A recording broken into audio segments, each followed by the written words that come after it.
Good morning, everybody. I remember on my personal growth journey, this is a few years back, we're talking probably 2015, 2016. I came across the concept of photo reading. So Dr. Paul Sheely, he's amazing. I had a chance to hear him speak and hang out with him after one of the John Maxwell events. Truly an amazing speaker, has great content. But what he was talking about is that there's a way, like we are designed in such a way that we see millions of things all at once. Like our memory is so perfect that we can actually see, and it's stored in our memory. There's millions of things that are happening all at once, sounds, movement, you name it. And he found a way to teach people to photo read. So meaning that you literally, this is how you read. Boom, boom, boom. He said you can take a book upside down, backwards, go like this, and there are people that know exactly what's in his book. Now, he was having a 3-day training that I decided to go to, and in this training, it was pretty amazing, actually. I mean, I don't know how to photo read because I didn't do the 6 months of work that I was supposed to do after the training. However, what I learned in that training was invaluable. It probably over doubled my reading speed.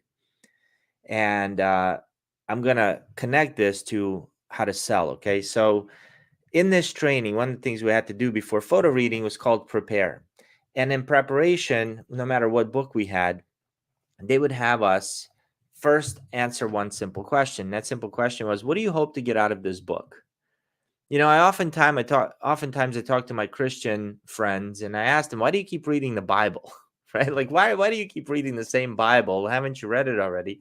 And I said, yeah, I've read it, but before I read it as just a student of the Bible. Now I'm reading it as a father. Now I'm reading it as a business owner. And then it like the light bulb went off that you can read the same thing, but try to find through a different lens, different answers for whatever it is that you're looking for.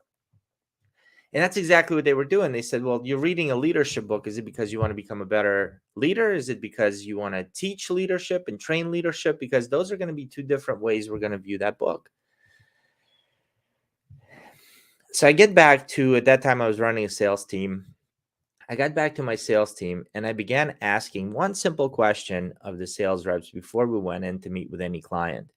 And that simple question was, what are you hoping to get out of this meeting? So we were selling technology. Chances of us closing on a first call was slim to none. Very, very rare, although it happened. Very rare.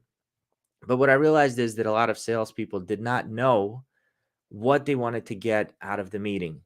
They thought that they were coming there to just introduce the products and services and leave it up to the customer. If we do a good enough job presenting our company, our services, ourself, our offer, the customer would just randomly see it and they would want to go for it. And what I realized is that we aren't clear as sales professionals. We're usually not clear of what we want every step of the way, right? So when we make that initial cold call, we should have a small goal for that. Like, what's your goal for it? Is it to schedule an appointment, or is it to close the business? Or is it to get a referral, or is it to find out information? Every single one of those things is different and can lead to a different answer. And so if you're just starting out at sales, or maybe you're a sales professional, ask yourself, what's your goal for a cold call? What's your goal for the initial meeting? Is it to get an intro to the next level? Is it to actually get to a point where you're presenting a proposal, get them to agree to a proposal, get them to buy your stuff? I don't know what it is. But before any interaction with your client, before any meeting, add this one simple question. What is my goal for this step? And what you'll notice is that as soon as you have a goal for that step, your whole meeting is focused towards that goal. You're going to ask better questions because you have a goal in mind, because you want to lead this meeting in a certain direction. And if you don't do that, then like Zig Ziglar said, all we are is wandering generalities. We show up and there isn't really a leader in the room. And that leads to no callback. That leads to no follow-up. That leads to them never calling you back, you not really knowing what you're following up with them for.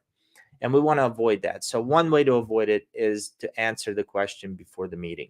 What is my goal for this meeting? What would just be awesome for me to achieve? And the other thing I would recommend is having a lower action threshold. So if your goal is to close the deal, but you notice that not every decision maker is in that business meeting, have a lower goal as well. Like maybe the lower goal is schedule a presentation for everyone. My goal for this meeting is to convince this person enough that they want to schedule they want to have me back to present in front of their senior leadership team. Like that would be a great goal. All right, guys. So ask this one question and watch your sales start taking an uptick. Have a great day. And by the way, if you don't know and you need extra coaching, we do have Relentless Goal Achievers. It's an unbelievable group that helps people get clear on their goals. We grab you by your hand weekly. There are 3 available calls where we work with you in helping you achieve those goals. It's a small monthly fee. If you're interested, reach out to me.